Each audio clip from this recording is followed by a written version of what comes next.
Entonces,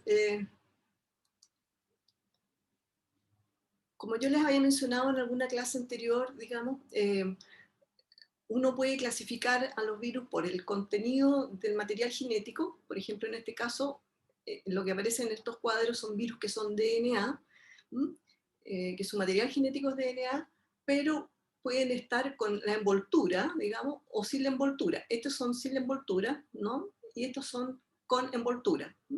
Y entre los que tenemos sin envoltura están los parvovirus, que son virus bastante pequeños, papovavirus, que es de doble hebra, donde tenemos al SB40, que lo vamos a ver en esta clase, pero también aquí está el virus del papiloma humano, del cáncer cervical. Tenemos aquí adenovirus, que también es de DNA de doble hebra, y tenemos este iridovirus, que es más grande. Y por el otro lado, estos virus de DNA también pueden tener la envoltura. Y aquí tenemos Epdanavirus. Tenemos este que es un virus que es el virus de la viruela, que causó muchos estragos hace cientos de años atrás, pero que por el momento se sabe de que la viruela es una enfermedad que está erradicada del mundo. Y esto fue gracias a las vacunas. Tenemos también virus herpes, que es un virus de DNA. Y por otro lado tenemos virus RNA, ¿cierto? Y aquí estaba el que yo les había mencionado, el picornavirus, que se llama así por lo pequeño, que es de RNA de una hebra sin envoltura. Y los reovirus, que estos son ejemplos nomás, ¿no? Aquí, por ejemplo, son los rotavirus, ¿no? Que tiene RNA pero de doble hebra. Y después tenemos, entre los que tienen envoltura, tenemos el virus de la rabia, que es el rhabdovirus, ortomixovirus, ¿ya? Que este lo vamos a ver hoy día, algunos ejemplos. El virus de la influenza es un ortomixovirus. Bueno, coronavirus, que ya lo conocemos demasiado bien, también un virus RNA, pero de hebra positiva, este es de hebra negativa. Retrovirus, que también lo vamos a ver en la clase de hoy día, que es también puede ser un oncovirus en algunos casos. Y está el paramixovirus, que este no lo vamos a ver, pero este es el virus del sarampión, el de las paperas, que producen enfermedades que son conocidas por ustedes. En esta diapositiva lo que tenemos es como una...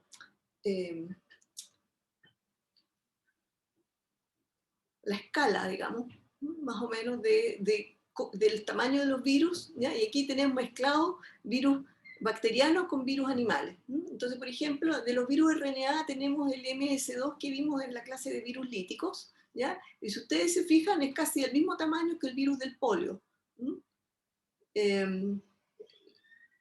Y vamos a ver también que el genoma del virus del polio es bastante chico.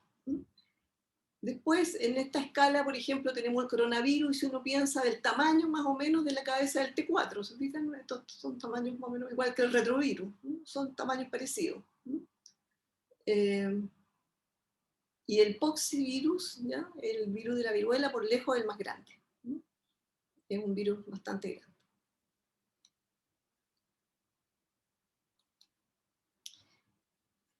Una de las posibilidades cuando se produce una infección viral es de virus animales, es lo que aparece aquí en este esquema. Bueno, primero, al igual, digamos que en el caso de los virus bacterianos, tiene que ocurrir lo que se llama el attachment, que en realidad es el reconocimiento de alguna estructura del virus con algún receptor en la superficie de la célula, ¿ya? Y bueno, luego viene la penetración. En el caso, digamos, de los virus animales, esto generalmente se hace por una endocitosis, o una fagocitosis, pero generalmente lo que entra es el virus completo, ¿ya? Y aquí puede tener varios destinos. Uno, por ejemplo, en el caso de los virus oncogénicos, o sea, aquellos que producen cáncer, es que va a producir lo que se denomina la transformación celular, ¿ya? Y esa célula que era normal se va a convertir en una célula que es tumoral o maligna. Y tenemos aquí algunos ejemplos, ¿cierto? Específicamente nosotros vamos a ver el del virus SB40, que es un virus oncogénico, ¿ya? Luego, por ejemplo, otro destino sería el que haga una multiplicación viral con la muerte de la célula y la salida del virus. O sea, haga lo que es equivalente a una infección lítica. Y aquí vamos a ver varios ejemplos, ¿cierto? El virus del polio, por ejemplo, es uno de los virus que siempre va a producir esto. Pero también pudiera ser este caso, en que el virus empieza a replicarse como lentamente y empieza a salir de la célula, pero sin producir la muerte de la célula, ¿ya? O sea, produciendo lo que se denomina una infección persistente, ¿ya? Y en el ejemplo que nosotros vamos a ver de los virus que pueden producir este tipo de infección está el virus del SIDA. Y luego tenemos un caso, digamos, en que el virus está presente en la célula, pero que no causa mucho daño hasta que de repente hace una infección lítica, ¿ya? No vamos a ver el ejemplo, digamos, del virus en detalle, pero, por ejemplo, el virus del herpes es lo que produce esto, que nosotros todos tenemos virus del herpes, yo creo que todos hemos tenido esas como aftas que se ponen en la boca. Bueno, generalmente eso lo tenemos nosotros de manera, digamos, permanente, pero por ejemplo un estímulo que puede ser la luz del sol, la luz ultravioleta, o a veces comer cosas que son denominadas cálidas, ¿no? Va a producir, digamos, la, el paso, digamos, de una infección latente a una infección finalmente que va a producir la destrucción de la célula. Bien. Dicho esa generalidad, entonces vamos a empezar a mirar los ejemplos que yo les mencioné. Entonces tenemos el primer ejemplo de virus que vamos a ver, que es un virus DNA, es el adenovirus, que cuando uno lo ve se parece bastante a los bacteriófagos. Ustedes ven esta cabeza, digamos, del virus, ¿cierto? Es una estructura icosaédrica, pero que tiene en su estructura, ¿cierto? Esta fibra, y la base de la fibra tiene algo que se llama pentones, y esto sirve para el reconocimiento de la superficie de la célula que va a infectar. El adenovirus produce enfermedades, generalmente las más comunes son las enfermedades respiratorias y las enfermedades oculares. Digamos, hay infección de los ojos por estos virus. Aquí hay esta es una microfotografía electrónica, ¿cierto?, de un virus. Y esta es la representación esquemática. Aquí está lo que yo les decía, que tenía estas fibras, digamos, ¿cierto? El pentón, ¿cierto?, que es muy importante para el reconocimiento. Y tenemos aquí lo que se denomina el core viral. ¿Y el core viral qué es? Es el material genético, que es el DNA, que está como envuelto también, pero no en envoltura, sino que está cubierto en esta especie de capa que es de proteínas.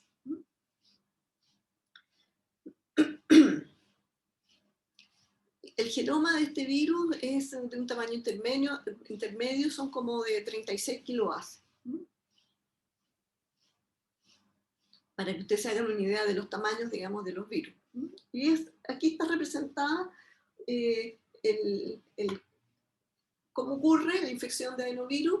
Tiene una absorción que es lenta, que por fagocitosis, esta absorción dura varias horas, y se produce el attachment, digamos, el reconocimiento de la superficie. Lo importante aquí son los pentones, ¿cierto? Se salen los pentones, entra, digamos, por fagocitosis, y se empieza a desnudar el virus, llega hasta este core viral, que va hasta el núcleo. Aquí se produce una especie de bolsillo, por el cual entra al núcleo, ¿cierto? Se libera el material genético, el DNA, y entonces empieza todo el proceso de la replicación y la expresión del virus. Y lo primero que va a pasar entonces es que este virus se va a transcribir, ¿ya? Y luego que se transcriba se va a producir una replicasa viral, y esta replicasa viral entonces va a replicar el genoma viral. Entonces, usa la RNA polimerasa del huésped para transcribirse. Y voy a decir cómo se replica, porque tiene algunas novedades, digamos, en cuanto a lo que uno usualmente espera en una replicación, digamos, de un genoma. Tiene en su extremo 5' una proteína viral que está covalentemente unida, y es importante, digamos, para los reconocimientos. Y aquí entonces empieza la síntesis, ¿cierto? De una hebra, por ejemplo, si aquí la hebra más es la verde oscuro y la menos es la para distinguirla una de la otra, ¿cierto? La verde claro, se va a empezar a replicar acá, y lo que va a pasar es que se va a desplazar esta hebra menos, entonces va a quedar replicado hebra más con hebra menos que está acá y desplazada esta otra hebra. Ahora, ¿qué ocurre? Que en los extremos, ¿ya? Lo que tiene son unos repetidos, que es lo que está, invertidos repetidos, ¿no? Que cuando se desplaza esta hebra, va a formar esta estructura como de sartén. Porque acá, digamos, esto es complementario con esto, y por lo tanto va a ser esta estructura. Y lo que va a ocurrir entonces que va a, como una especie de engañar al sistema de replicación viral, y va a reconocer una estructura que esto fuera como esto de acá, ¿ya? Como esto de acá. Entonces, nuevamente aquí la replicasa viral va a empezar a replicar, ¿cierto? Hasta que va a completar la replicación, y a partir de este templado de una hebra va a generar este de doble hebra. Entonces eso es bastante interesante con lo que ocurre, y esta estructura, digamos, fue visualizada por microscopía electrónica, que fue muy interesante de ver y de explicar, digamos, cómo era que se produce. Bien. Entonces ya vimos un ejemplo de un virus, digamos, DNA, eh, sin envoltura, y ahora vamos a ver otro ejemplo también de un virus DNA, un papovavirus, el SB40, que yo les digo que además es un oncovirus. Y la verdad que lo menciono porque este virus, si uno lo ve, ¿cierto? Sin saber mucho, inmediatamente uno se imagina que es un plasmidio. Y la verdad de que tiene su origen de replicación, ¿cierto? Y se usa como vector de clonamiento en células animales. Entonces es interesante conocer cómo es este virus. Este virus es, como yo les decía, es bastante pequeño, ¿ya? En cuanto al tamaño, menos de 6 kilobases, 5 y tanto me parece que. Eh,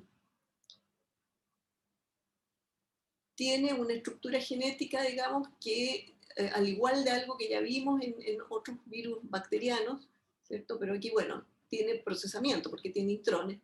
Pero básicamente lo que tenemos es que se codifican algunas proteínas, como lo que se conoce como el antígeno T grande, ¿ya? Que es una proteína que es muy importante para la replicación del virus. Eh, y bueno,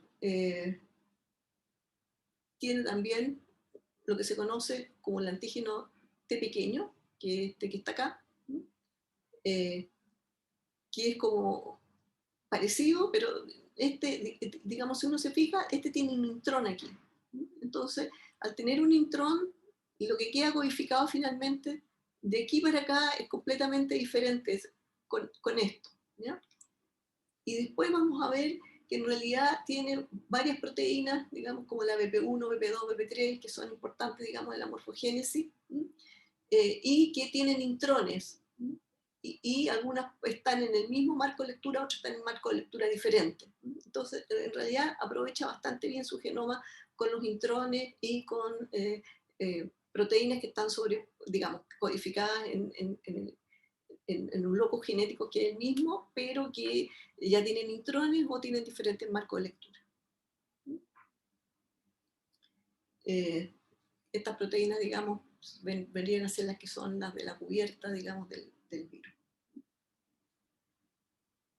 Bien, entonces con este antígeno T pequeño se produce lo que es la transformación celular.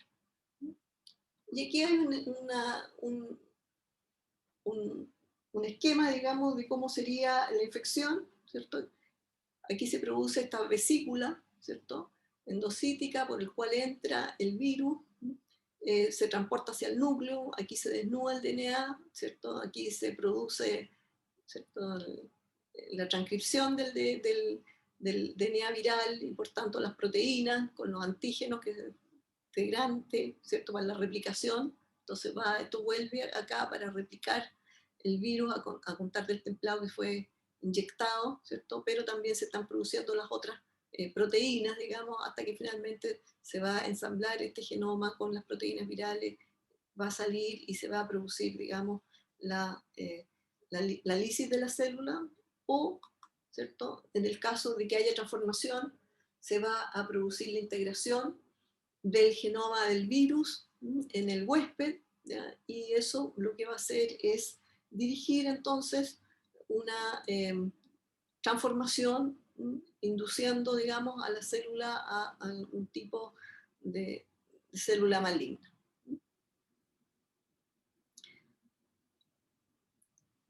Bien.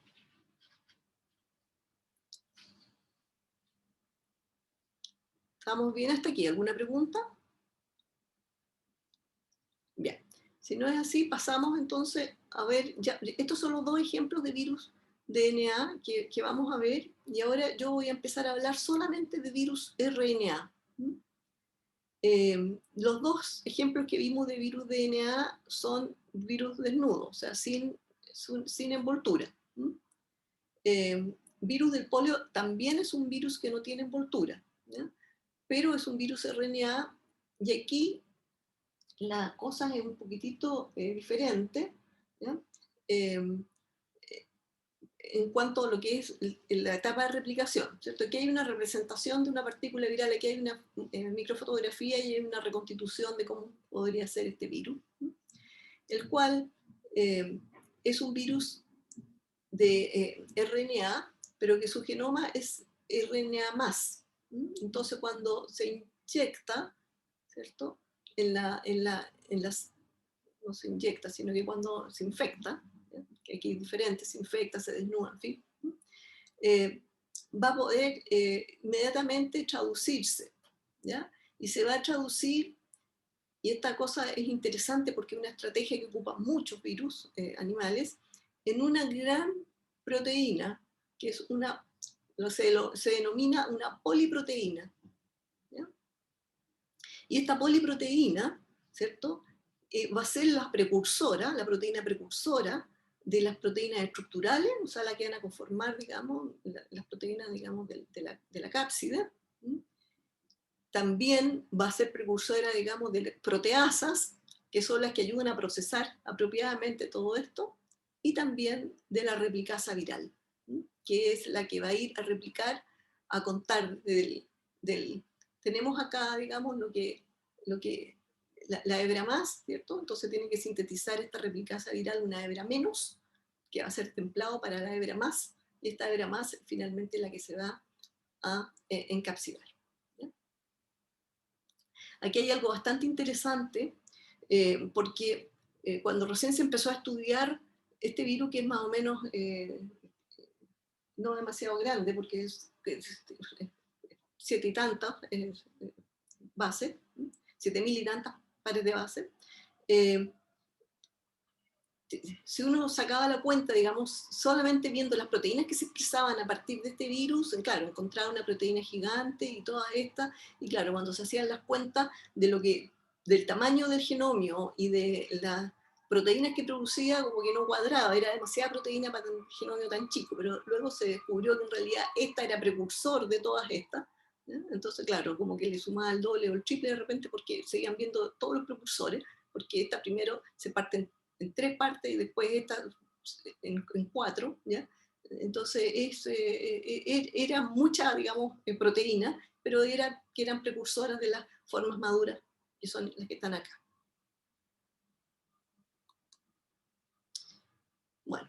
nuevamente hay un receptor, digamos, este es el ciclo del virus del polio, ¿cierto?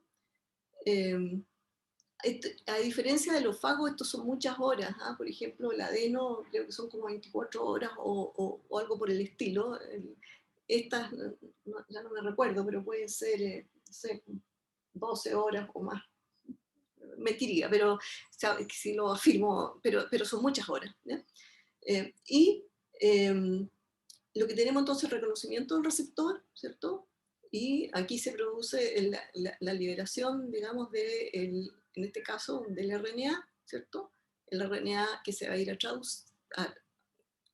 traducir, ¿cierto? Y estas proteínas, digamos, la grande, y después esta, y después cada una esto, entre ellas la replicasa, que va a replicar al virus, ¿cierto? Y finalmente se va a ensamblar las proteínas, digamos, morfogenéticas, van a ensamblar al RNA y van a producir la partícula viral y se va a alisar la célula con muchas de estas partículas virales. Ahora, una cosa que es interesante saber, digamos, es que el virus del polio, claro, ustedes produce la poliomielitis, se me olvidó decir eso, pero yo me imagino que ya se lo habían imaginado.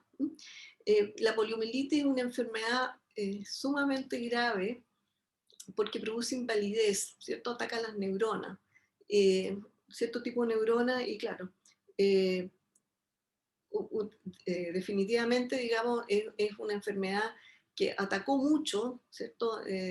Se, sobre todo, digamos, en el siglo pasado hubo muchos casos de poliomielitis, pero que cuando se hizo la vacuna realmente los casos han disminuido dramáticamente y es muy raro ahora encontrar casos de poliomielitis.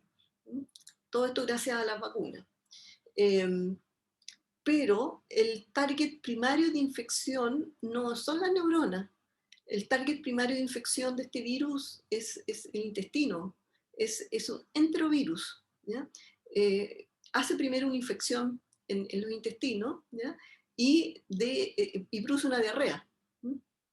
Entonces hay un contingente de personas, digamos, que se infectan, pero que nunca llegan a ser poliomielitis, y solamente en un porcentaje de las veces, que no me acuerdo muy bien, pero es alrededor del 2%, va a la infección de las neuronas y produce la enfermedad, digamos, de la poliomielitis. Entonces, es un enterovirus, ¿ya? Y primariamente donde más infecta, pero secundariamente cuando infecta las neuronas produce esta enfermedad. Bien. Eh,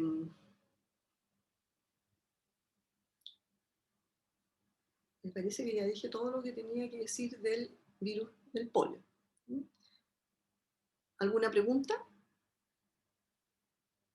Bien, si no voy a pasar a otro virus. Voy a pasar a los retrovirus. Como ustedes saben, bueno, los retrovirus tienen algunas características que son muy llamativas, digamos, y que por eso además uno los conoce. Entre la más llamativa es que el retrovirus es un virus RNA, pero que para poder replicarse pasa por un intermediario que es, que es DNA. Y lo hace a través de una enzima que es la transcriptasa reversa, que yo creo que todos saben cuál es.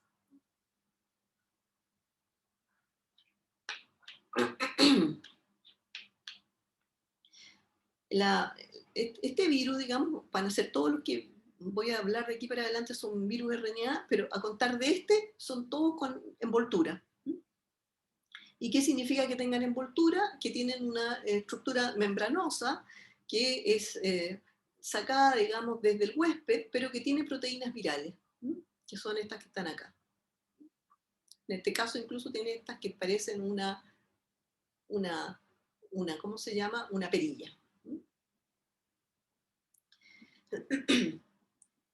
También, digamos, como lo habíamos mencionado, digamos, si uno ve, tiene este core viral, ¿cierto? Que está aquí, ¿ya? Y tiene también unas proteínas del core que en realidad están protegiendo estas material genético, que en este caso es RNA, ¿ya? Es RNA que tiene además, ¿cierto?, la proteína transcriptasa reversa y también una integrasa, ¿ya? Y esta RNA, digamos, son iguales, ¿no? Este es igual a este, o sea, tiene 2 moléculas de RNA, pero estas 2 moléculas son iguales, no que sean diferentes.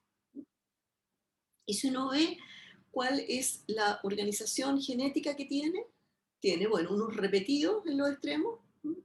Y tiene una zona que se llama GAG, otra que se llama POL y otra que se llama EMP, ¿ya? Y GAG son las proteínas, digamos, que conforman el core, todas estas proteínas, digamos, del core, que están asociadas a estas estructuras que protegen el material genético, ¿cierto?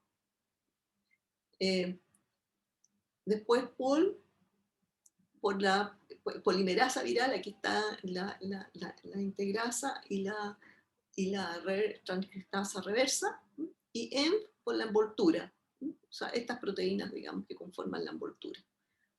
Y algunos retrovirus tienen además otros genes, que son estos que aquí se llaman SRC, que son virus oncogénicos, y estos producen transformación celular. Entonces, en los retrovirus tenemos esta organización, y para el caso de los virus oncogénicos, esta otra organización. Bueno, y el caso del virus del SIDA es como esto.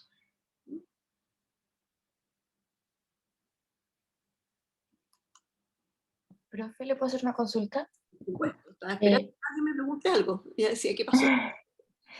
Quería saber más o menos como los core, qué naturaleza tenían, porque había entendido antes que, en un ejemplo que dio antes, el core era lo que se incorporaba en el material genético.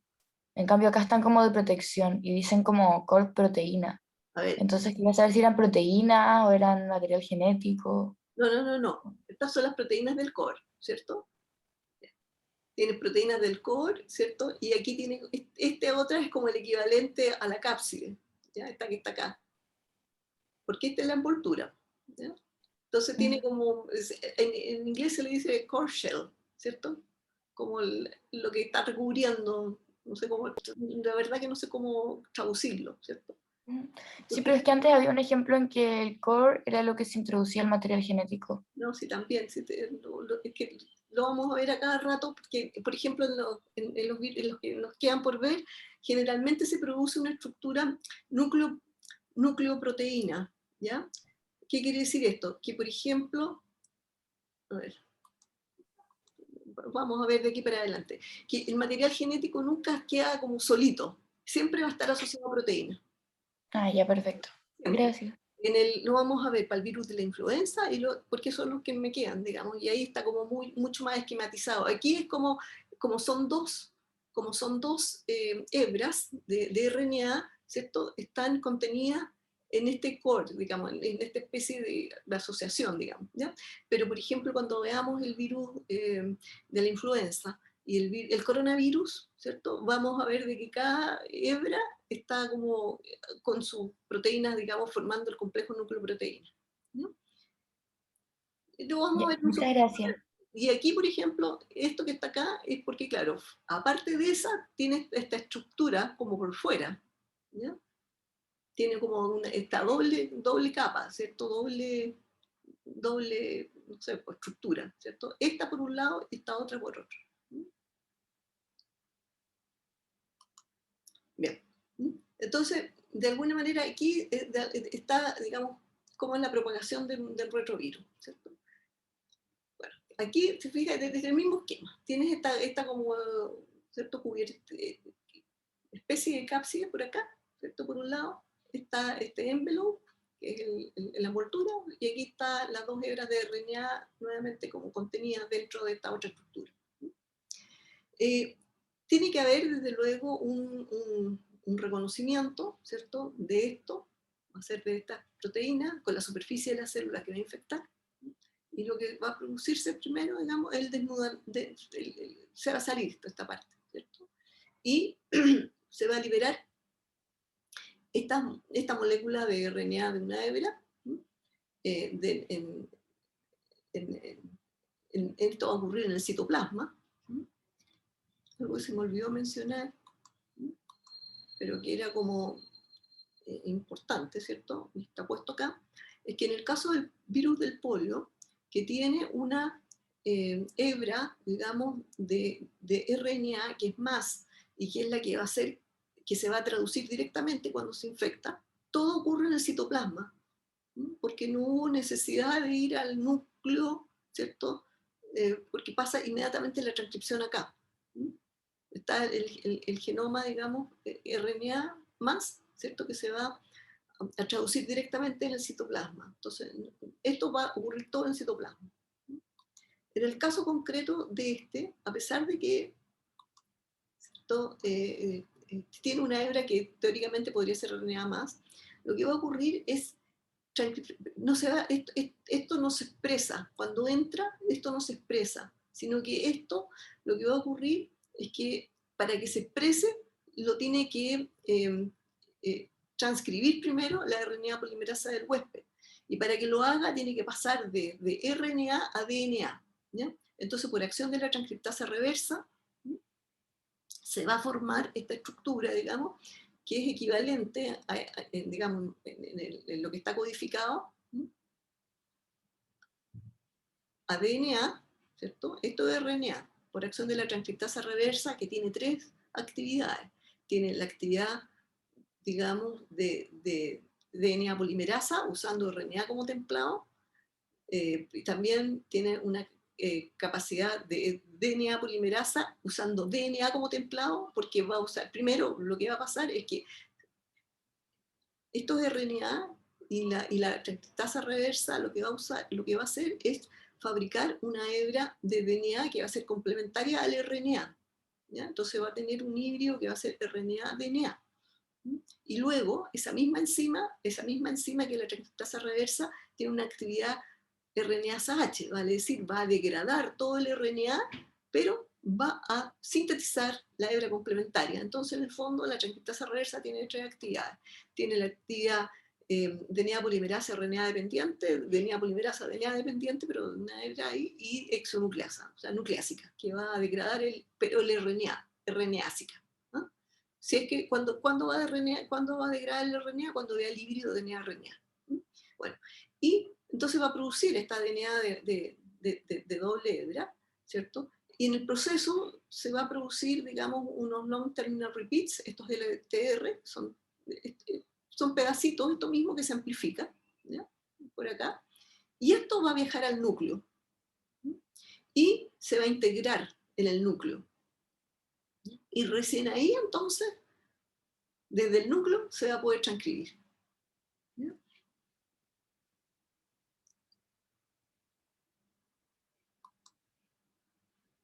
Se va a poder transcribir, y en esa transcripción entonces se va a producir todo lo que es las proteínas virales, ¿cierto? Que nuevamente vamos a verla, va a ser parecido al virus del polio en cuanto se van a producir poliproteínas, pero si ustedes se fijan, esto del citoplasma, ¿cierto? Que ocurre en el núcleo, del citoplasma, que ocurre la formación, digamos, de la molécula de DNA desde el citoplasma, va a viajar al núcleo, ¿ya? En el núcleo se integra, ahí puede estar, digamos, por eso que el virus del SIDA uno lo puede tener y puede estar ahí indefinidamente. Y, o no tan indefinidamente, porque hay eventos que gatillan la expresión, digamos, y de ahí entonces, dependiendo de los estímulos, puede ser en muy baja cantidad, se va a estar produciendo transcrito, y en muy baja cantidad se va a producir entonces la encapsulación y la salida de la partícula viral por un proceso que es muy parecido a la yemación, porque se van a instalar las proteínas virales, digamos, de la envoltura, la transmembrana y la que queda por fuera, es una especie de yemación, hasta que va a salir la partícula viral. Y esto, digamos, puede ser poquitito, en el fondo, que puede causarle un poquitito de daño a la célula, y va a estar produciendo permanentemente una cantidad X de partículas virales, o de repente puede ser explosivo y se puede producir mucha partícula viral con la muerte de la célula.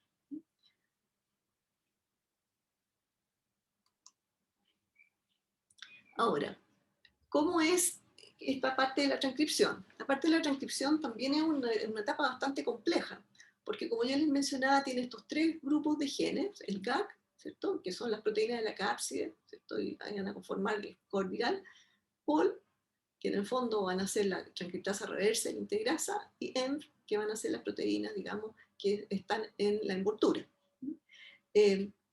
Y nuevamente aquí lo que tenemos es que se va a producir una poliproteína, digamos, en que va a estar GAC y que nuevamente se va a poder procesar, digamos, por acción de una proteasa que está también codificada acá, pero también se necesita, digamos, que se haga la poliproteína GAC-POL, y aquí ocurre algo que no está demasiado bien entendido cómo es, pero esta poliproteína tiene aquí un codón de término, y lo que ocurre es que por mecanismos que no se conocen muy bien, o se suprime este codón de término o se hace un corrimiento marco lectura, digamos, algo para que siga transcribiéndose, para que siga después traduciéndose, perdón, POL, que esto que está acá. Esto se procesa a su vez en transcriptasa reversa e integrasa. Y para el caso de la producción de EM, lo que hay aquí es un procesamiento del RNA. Este cilindro que está acá representa el RNA retroviral, ¿ya? Y cuando está estos cuadraditos que están como en violeta, representa la proteína. Entonces aquí también puede ocurrir un procesamiento del RNA, que es lo que está acá, y cuando se produce, cuando queda esto procesado de esta manera, se transcribe, digamos, esta poliproteína que EMP, ¿cierto?, que después se va a clivar. Entonces, muy importante, digamos, acá, esto lo digo porque cuando hablemos del virus del SIDA, muy importante las proteasas para hacer todas estas rupturas apropiadamente, ¿cierto?, acá y acá. Y también, muy importante, desde luego, las proteínas que participan en la replicación del virus. Ahora, el virus del SIDA es un virus, un retrovirus, y tiene reconocimiento. ¿Qué es lo que reconoce? Aquí tiene esta proteína que se parece como a la perilla que yo les decía acá, lo que se llama GP120, ¿ya? Esta que está acá. ¿Y qué reconoce? Reconoce unos receptores de los linfocitos T, que es CD4, y otro también, el CCR5. Entonces, esto es lo que reconoce. Y cuando reconoce, ¿qué va a pasar? ¿Qué es lo que está puesto acá? Es como que esta fuera una membrana, ¿cierto?, que se fusiona con esta otra membrana, que es la que viene para acá, ¿ya? Entonces, prácticamente es como que se produce una especie de fusión de membrana y aquí entra, ¿cierto?, el virus, que después con su RNA. Entonces, las terapias que se usan para combatir este virus comprenden 3 drogas, que 2 de ellas lo que hace es tratar de inhibir a la transcriptasa reversa.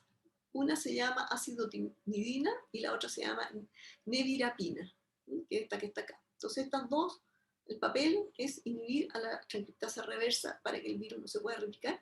Y hay una tercera molécula que se llama saquinavir, que parece, digamos, emula al enlace peptídico, y lo que va a inhibir entonces es la acción de la proteasa.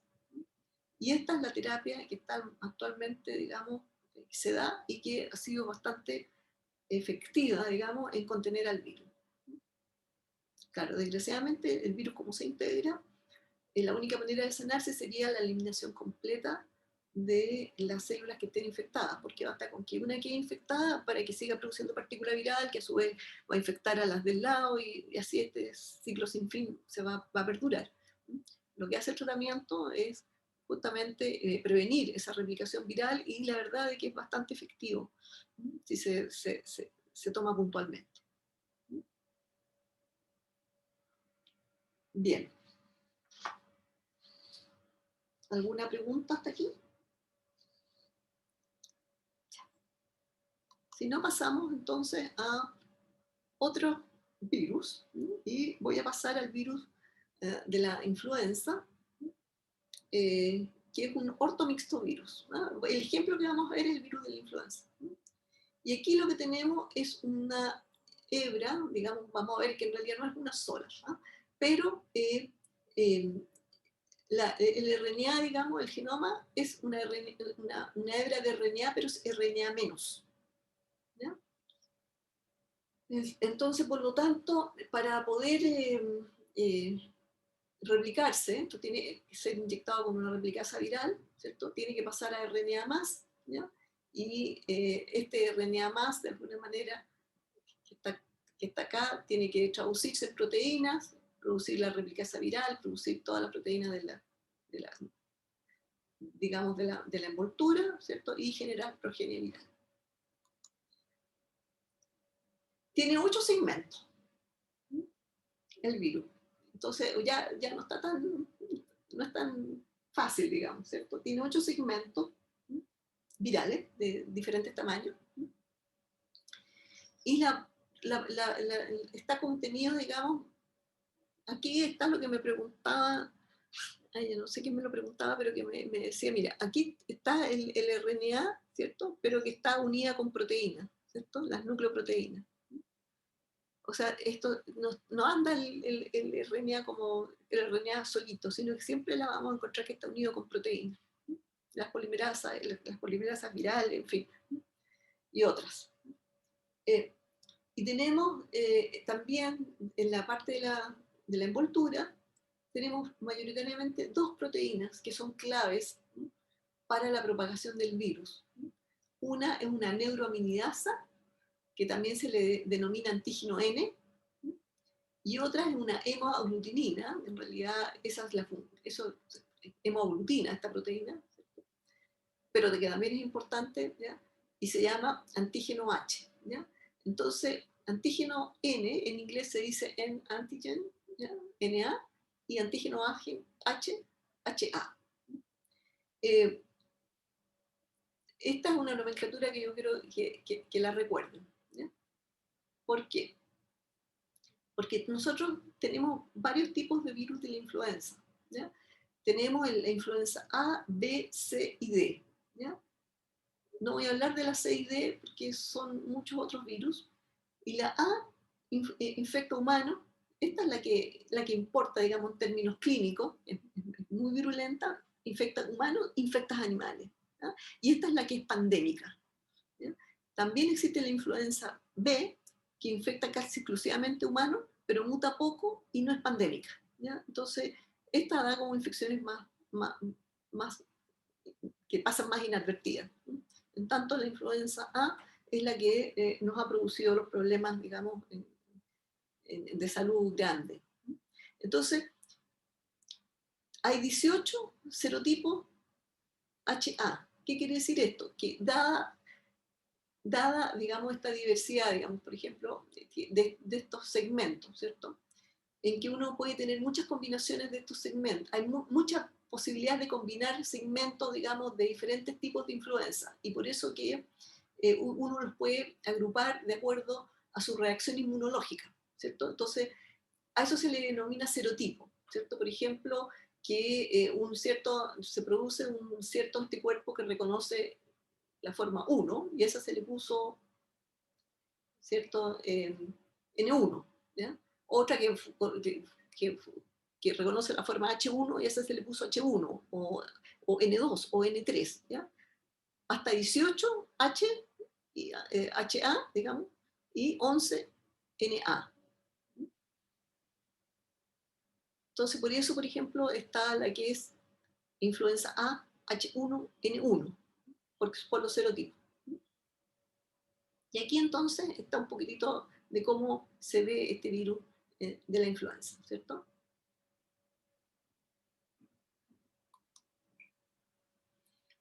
Entonces, este virus, digamos, que como les comentaba, tiene una hebra menos. Lo que ocurre es que va a haber el reconocimiento, digamos, por el receptor, va a producirse la entrada del virus, ¿cierto? A través de esta vesícula endosómica, se va a transportar al núcleo, donde va a estar esta, ¿cierto? Eh,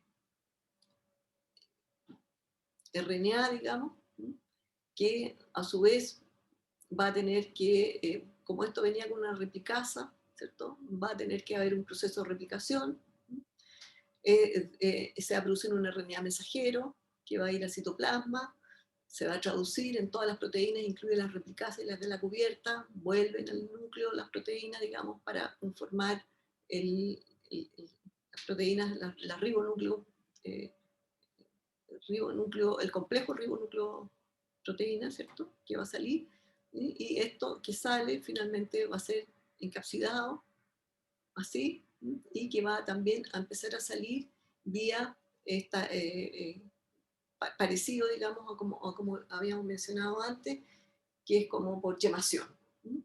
Entonces, lo que hace el antígeno NA es que destruye el ácido oxálico de la membrana y empieza a liberar la progenie viral. Y esto es muy importante, ¿cierto? Porque esta actividad, digamos, es muy importante, la actividad neuraminidasa que tiene, ¿no? O sialasa también, porque lo que hace es destruir el ácido oxálico, pero se llama NA por neuroaminidasa. Es muy importante para la propagación del virus.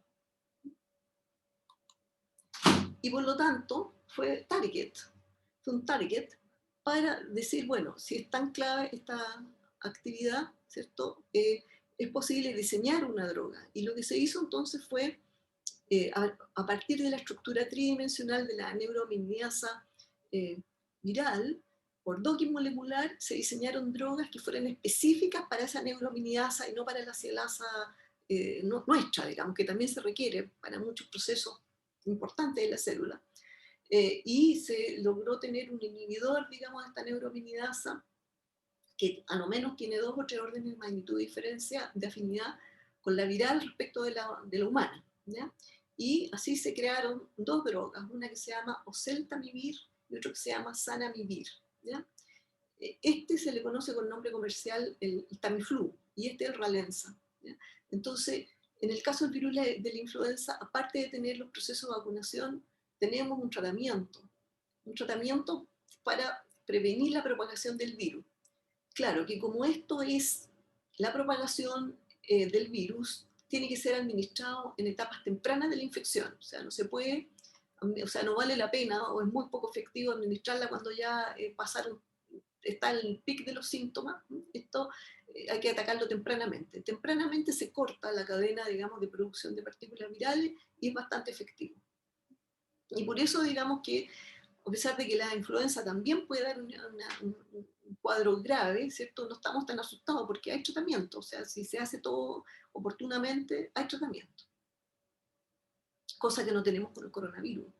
Aparte de esos tratamientos experimentales, digamos, no hay una cosa que esté tan afiatada como esto. ¿Cuál es el problema con la influenza, digamos, y con el coronavirus? Porque por eso quiero hablar un poco de esto. Que son virus zoonóticos, ¿ya? ¿Qué significa eso? Que significa que están en animales también, ¿ya? Y ese es un problema serio, ¿cierto? Porque en el caso, digamos, del virus de la influenza A, ¿cierto? Que también está en animales, existen aves acuáticas silvestres que es su huésped natural, ¿cierto? Y se pueden traspasar a, eh, ¿cómo se llama? Animales domésticos, ¿ya? Entonces, no sé si ustedes han escuchado hablar, pero existen programas de vigilancia de cuáles son las cepas que andan circulando en aves silvestres, ¿cierto? Sobre todo cuando hablamos de aves migratorias, ¿cierto? Que pueden ir de un continente a otro, de un hemisferio al otro, y transmitir, digamos, estas enfermedades. Y estas aves, digamos, gran parte de ellas migratorias, infectan, ¿cierto? A animales silvestres que fácilmente lo pueden pasar al hombre, ¿cierto? Y pueden ser a través del cerdo o de los pollos, ¿cierto? Y aquí se puede producir una dinámica que es terrible, porque en realidad cuando va y viene es cuando se empiezan a generar estas cepas que pueden ser altamente, primero, nuevas, y uno no sabe cómo, con qué virulencia viene, ¿cierto? Y en esta pasada por el hombre y animal es donde se ha producido estas cepas que después resultan pandémicas, ¿cierto? Que fue el caso, digamos, de la porcina en la última pandemia que tuvimos de gripe. Entonces, esto es muy, muy, muy importante. ¿Qué pandemia hemos tenido que tengamos registro? Tenemos la gran pandemia terrible del año 1918 con la H1N1, esa gripe que se llamó española, pero que no es española porque en realidad fue en Estados Unidos se partió. Y esta sí que fue muy devastadora, y tan terrible fue de que en realidad la Organización Mundial de Salud y todos los que están haciendo la vigilancia estaban esperando que viniera una pandemia, pero se pensaba que iba a ser de influenza, para lo cual estábamos un poquitito mejor preparados porque por lo menos teníamos todo el conocimiento de las vacunas. Entonces había más posibilidad de contención. Pero en los últimos 100 años han habido 4 pandemias, ¿cierto? Fue la pandemia del 1918, después hubo una pandemia con H2N2 en 1957, que se llamó gripe asiática. Después hubo una pandemia H3N2 en 1968, que se llamó la gripe Hong Kong.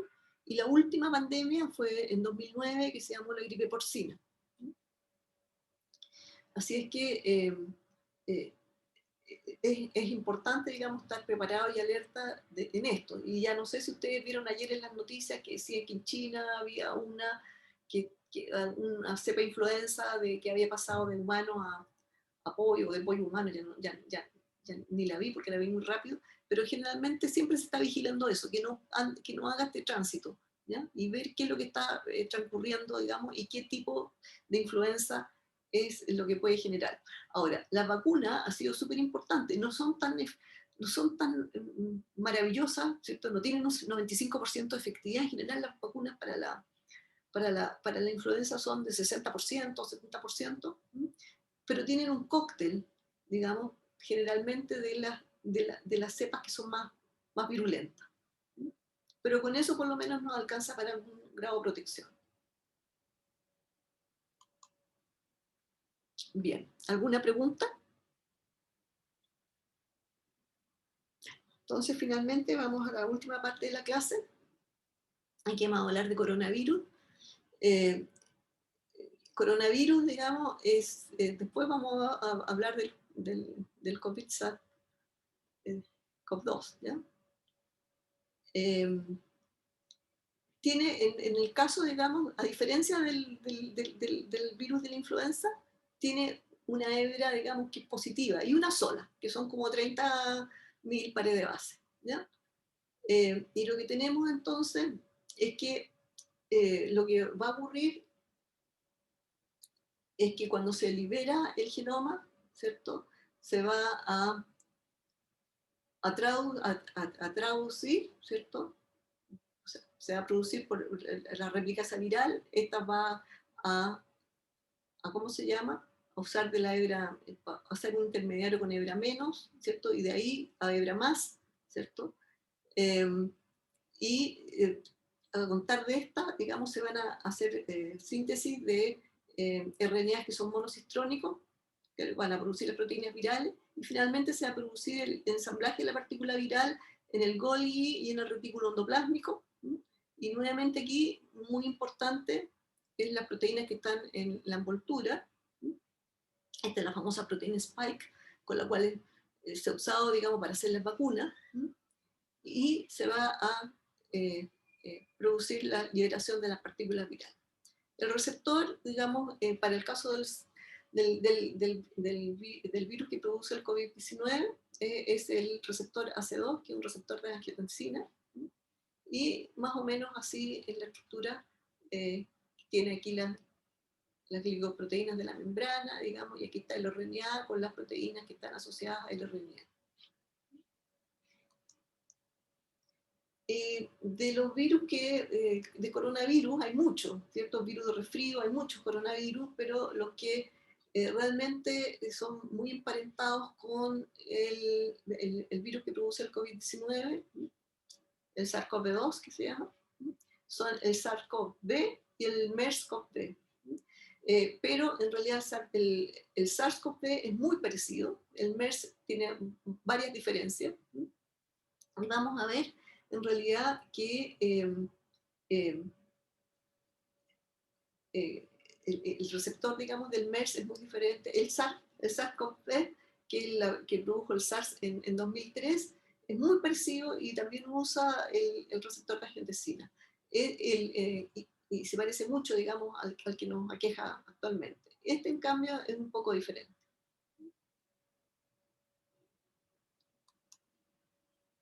Y aquí hay una diapositiva, digamos, que muestra en general cómo se replican los coronavirus, ¿ya? Esto no es específico para el nuestro, digamos, sino que en general para el SARS, para el MERS, para todo eso.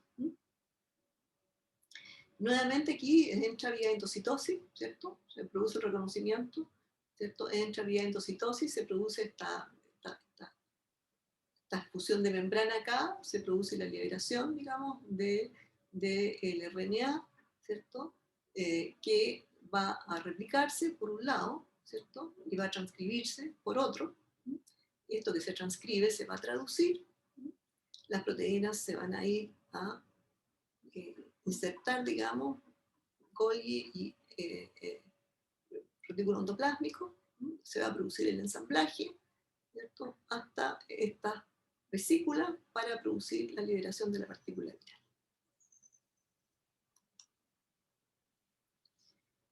Aquí hay una tabla comparativa, digamos, que es de hace más de un año atrás, pero que yo la actualicé con algunas cosas, así que, pero me parece que todavía está vigente y me parece un buen ejemplo para que ustedes vean, digamos, algunos parámetros de estas enfermedades virales respiratorias, en que tenemos el virus de la influenza, el SARS-CoV-2, que es el virus del COVID-19, el SARS-CoV, que es el SARS del 2003, y el MERS, que es el MERS del 2013. ¿Ya? Ahora, ¿qué pasó? Este virus, que se parece mucho a este virus, en el año 2003 hubo una infección, pero que aquejó, digamos, fue muy contenida. ¿Por qué? Porque produjo una enfermedad que fue grave. En general, a las personas, digamos, que se enfermaban, iban prácticamente todas a dar al hospital. Y de esas que se enfermaron, alrededor de un 10% se murieron. O sea que era una enfermedad de extremo cuidado. No podía andar alguien circulando que tuviera la enfermedad porque en realidad tenía que estar en un hospital. La del MERS fue incluso peor, pero se enfermaron muy poquitas personas, 420, pero la letalidad fue re grande, fue 34,4%. O sea, todos fueron a dar al hospital. ¿Ya? Y no hubo más casos.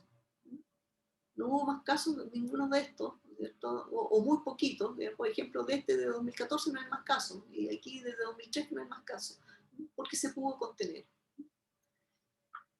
Una cosa diferente resultó con el virus que nos aqueja.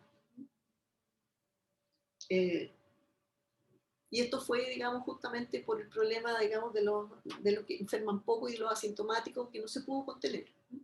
Ahora, en el caso del virus de la influenza, hay un número que se llama el número reproductivo básico, que es más o menos cuántas personas que han sido infectadas infectan a otros. ¿Ya?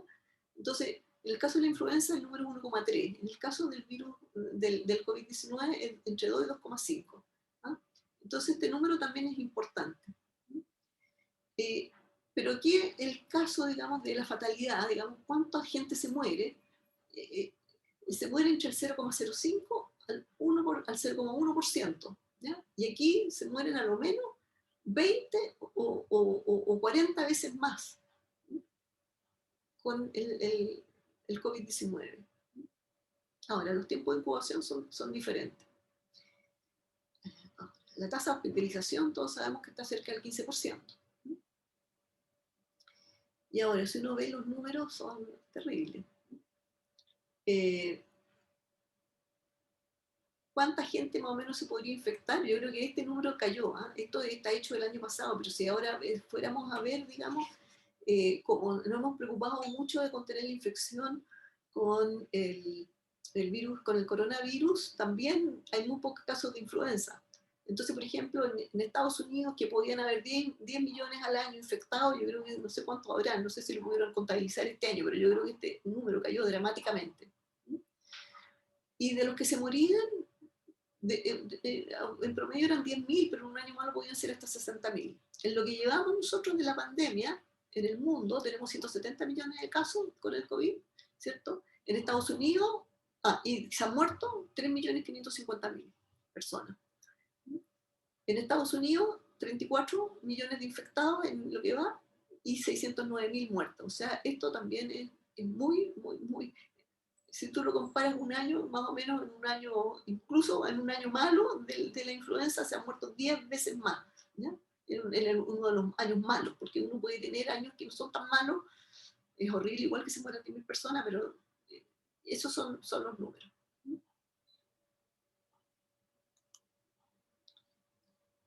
Y aquí está la parte zoonótica, que ustedes yo creo que ya la conocen, ¿cierto? ¿Cuál es el reservorio natural de estos coronavirus, de estos tres? Son los murciélagos, ese es el reservorio natural, pero pasa por huéspedes intermedios, ¿cierto? En el caso del MERS fue por el camello, en el caso del SARS-CoV fue por la civeta, que es un animal, un mamífero que es parecido a un mapache, ¿ya? Y como ustedes saben, en el caso del COVID-19 fue el pangolín.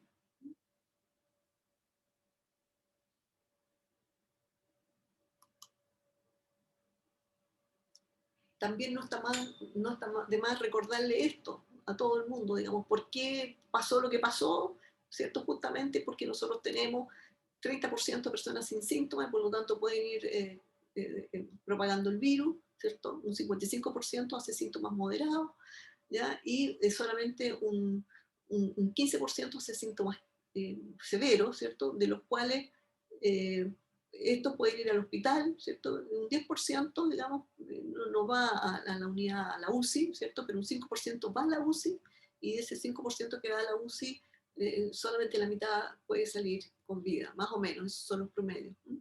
Entonces, pero el contagio es muy, muy temprano. Entonces, en realidad, sobre todo aquí, ¿cierto? Estas son fuentes muy grandes de contagio.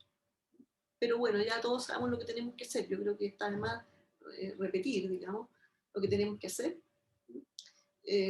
Pero ya también sabemos de que la vacuna, sí es verdad, digamos, de que esta estadística, ¿cierto? De los que van al hospital la disminuye bastante, varias veces, igual no previene, ¿cierto? En un número muy grande la posibilidad de contagio, y por lo tanto eso es la mantención del virus. Y por tanto, por muy vacunados que estemos, vamos a tener que seguir con la mascarilla, con el distanciamiento físico y con todas las normas de seguridad, que resultan ser bastante efectivas si uno las sigue al pie de la letra.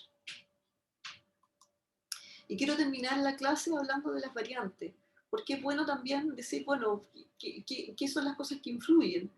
¿Cierto? Hace poco el profesor Mauricio Canas dio un seminario en el departamento de biología. Yo aquí de todas maneras les puse el link si la quieren ver por YouTube. Eh, está muy buena porque dio un panorama de la situación en Chile y nos contó más o menos lo que nos estaba esperando. En realidad, esto que está pasando él nos contó que lo que está pasando el día de hoy lo podía predecir con sus modelos.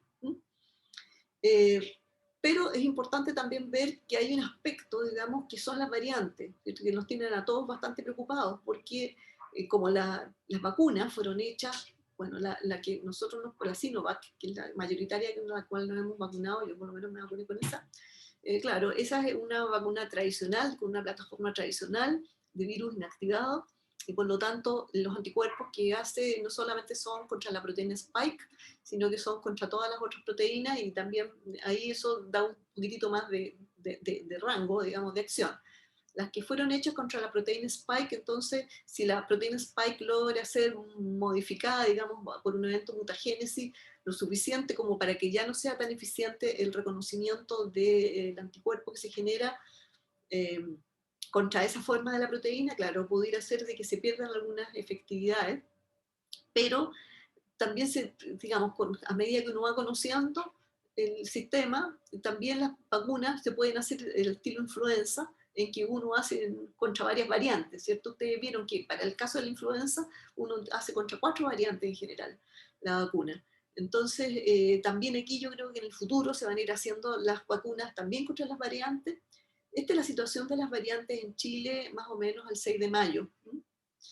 Esta fue gentileza de la doctora Marcela Ferrés, que se lo pasó al doctor Canas, y yo a su vez lo saqué del YouTube cuando fui a ver de nuevo, porque yo fui a su seminario, pero me pareció interesante mostrarles esto, de ver cómo la variación de las variantes, digamos, aquí hay un estudio, digamos, no es que el N sea muy grande, pero ya te da un indicio de que, claro, en febrero teníamos la variante, digamos, del Reino Unido, en un 3,7%, y teníamos la típica que teníamos en Chile en un 96%. ¿Ya? Para febrero ya había llegado la variante amazónica, la de Brasil, con la sudafricana, porque son indistinguibles, digamos, por el método de PCR que se ocupa, no se distingue, pero son reparecidas, ¿cierto? La sudafricana o la amazónica, que teníamos un 11%. ¿Ya?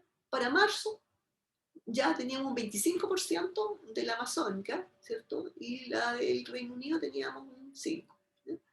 Y para más hacia finales de marzo, esto ya había cambiado un 52% de la amazónica, esta tenía un 12%, y nosotros teníamos, de la que teníamos circulando en el país, 35%.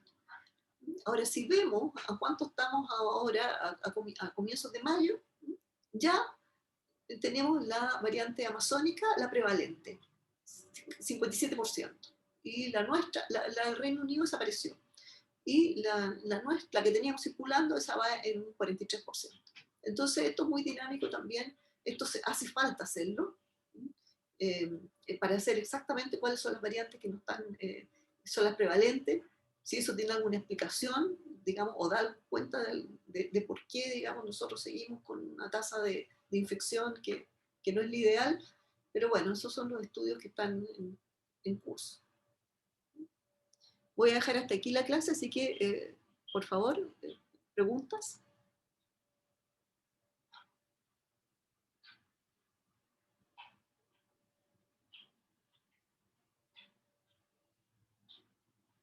¿Tienen preguntas? Bueno, si nadie tiene ninguna pregunta, voy a dejar la clase hasta acá.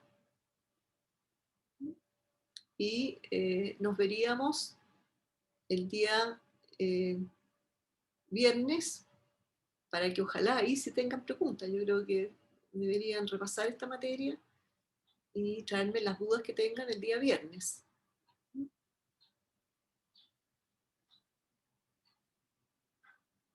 Muy bien.